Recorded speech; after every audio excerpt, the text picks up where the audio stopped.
भुटानाव मामोनलाय जायगाया सेलामारा बान्दरमारि जायगायाव थांगासिनो दं बेसर बान्दरमारि जायगानि नामा ओइ थांनो मोनैफ्रा बाय बाय थानांसिगोन खैजोनलै मानसिफ्रा 40 जनसो जाखागोन ना लाइन लाइन लागाव ओइ माथो खुवा खुदोंलै लाइन लाइन सोलौ जय बोराइ बाथौनि लोगोफोर नै दिखियाजुलि टाउन मोनबाय एबार सानजा फारसे दावखोलांसै तेजपुर लागाव लोगोफोर दिनै गोथार बाथौ साननि थाखायनो दिखियाजुलि टाउना बन्द गोजा नङाखै सेस गासिबो दा पुरा मोनसेबो गैया गैमारा गंफा गंनैल' सासे मानसि जानांगोन ना सानै मानसि जानांगोन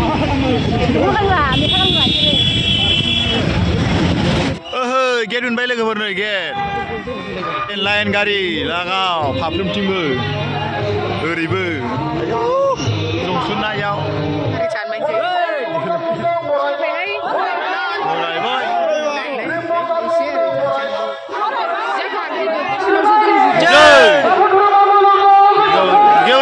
गेवलांदों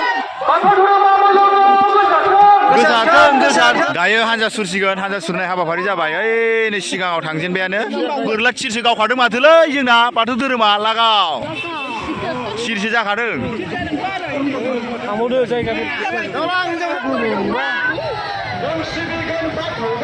बाथौ धोरोम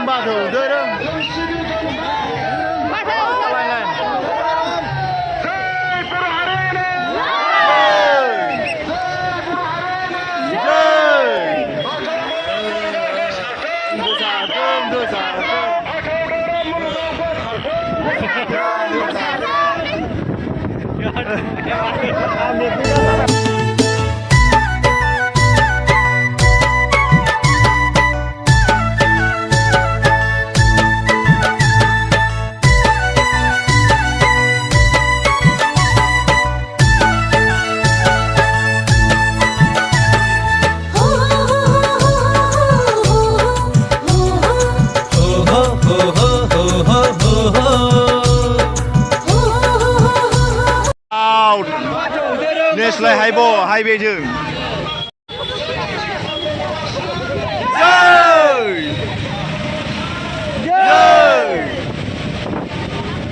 दासो बासफ्रा ट्राफिक जालायदों बे खारनो हालायाखै बाथौ धोरोम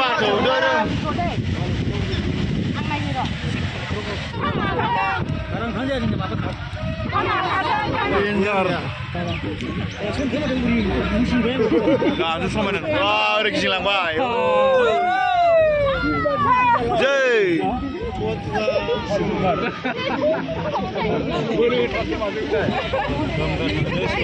तेजपुर ओरै थाबाय बै नै न' गिदिर नुलाबायनायानो तेजपुर जायगाया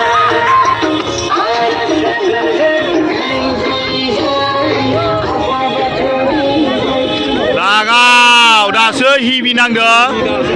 लागाव ट्रेक्टरबो दंबावोसो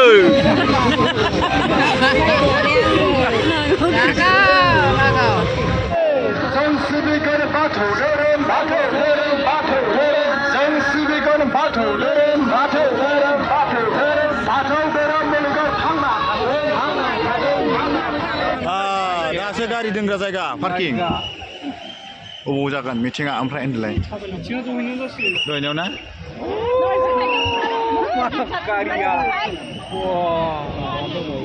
दंबावोसो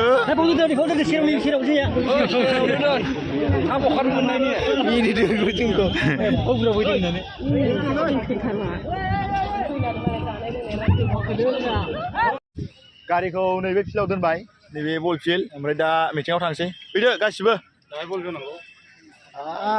गारिया सोफैगासिनो दं आरो सोफैगासिनो दं आरो ओरै खर'आव माखासे लांदों होजोंहाय जायगा थोयैनि थाखाय नैबेयाव माखासे गालांसिगोन आरो गारिखौ ओमफ्राय खर'आव लांजोबसिगोन गारिखौ माखासे दा थांबाय थानोसै माखासे रायजोफ्रा थांबाय थाबायानो बेलेग गामिफोरना जोंबो दा थांसै नै जागोन दां फैगासिनो दं आरो फैगासिनो दं ट्रेक्टरजों फैदों नै जोबबावाखै दाबो ओमफ्राय दा जों ओरै मिटिंआव थांसै फैदो दहायनि हान्जा सुरनाय जायगानिफ्राय थांनाय जायगाखौ मोनफैबाय जोङो दा बेयावनो मोनसे जागोन मिटिङा मानसिफ्रा लोब लोब सहैजोब्बायानो नै आरो उनाव माखासे लाम फैगासिनो दं लामाखौनो ब्लक खालामबोजोबखाबाय मोनथारसिगोन र' दहायनि जायगाया बेनोमोन दा दैफोर लोंना लाग्रोनांसिगोन दैफोरबो बिराद गांबायना दै लाफाखायाखैमोन जोङो दा बिराद दै गांदों र' दुलाराय बाथौ गौथुमनि जिउनां सोद्रोमा सेरफेब सागरिया दा ओंखाम जाना लायगोरनि र' ओंखाम जाग्रायाव जायगा दंना गैयालै हाबहैनायनोसै ओंखाम जाहैगोरनि ओमफ्राय बिनि उनाव मिटिङाव थाबहैगोन दा मिटिं जाथ'वाखै आरो जाना लाग्रोनो होदों मानसिफोरखौ ओंखाम जाग्राफ्रा ओमफ्राय आरो हटेलानो फिसासासो माथो ओंखाम जाग्राया ओंखामानो जोब्बायनो गैलानो थ' फिनदो मिटिङाव थौदो एफा बुरजा मानसि फैदों संगासिनो दं मोनथ'वाखै ओइ नै संगासिनो दंदां मोनथ'वाखै थोनाय नंला थ' थांफिनसै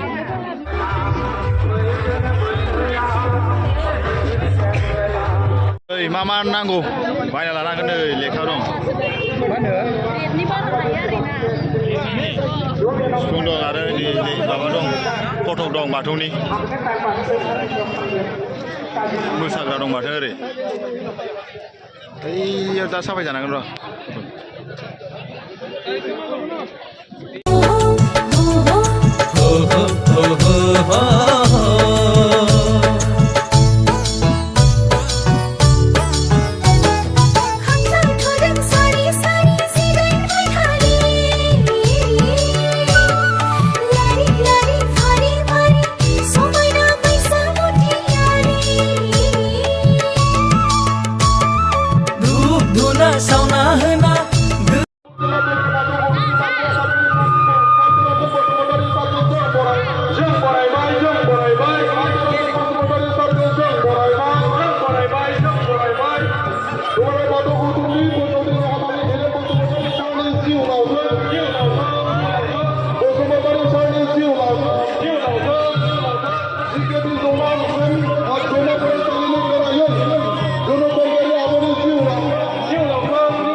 जिउ आत्मा आरो परात्मा जेब्लासिम जोंनाव आत्माया थागोन अब्लासो जों जोंथा खिन्थु जोंनियाव जुदि आत्मा जिउआ जुदि गैयाब्ला जों दोनसै दा खोथाया जादों मा जाति मोनबा हा दै बार बाथौनि बे माने सान्थौ बे सान्थौआ जाहैबाय इसोरनि मोनबा गोहो नांगौ जों इसोरखौ बोराइ बाथौजों नुवा इसोरखौ जों नुवा नाथाय बिनि गोहोआ मोनबा लाबोदों आरो मोनबा गोहोजोंसो बुहुमाव थानाय गासिबो जिबखौ सोरजिदों नांगौ गतिके बे मोनबा गोहोजों साफ्रोमबो जिउआनो सोरजिजानाय लोगोफोर जों दा मिटिंनिफ्राय थांसै मिटिङा जोबनाय लामायाव फैबाय दा बागुरुम्बा मोसादों दा थांबाय थानोसै नै जोंना रायजोफ्रा माखासेया सहैबाय गारियाव गाखोहैबाय नामाथाय आरो माखासे फैगासिनो दंबावो 6 जोन 7 जनसो उनाव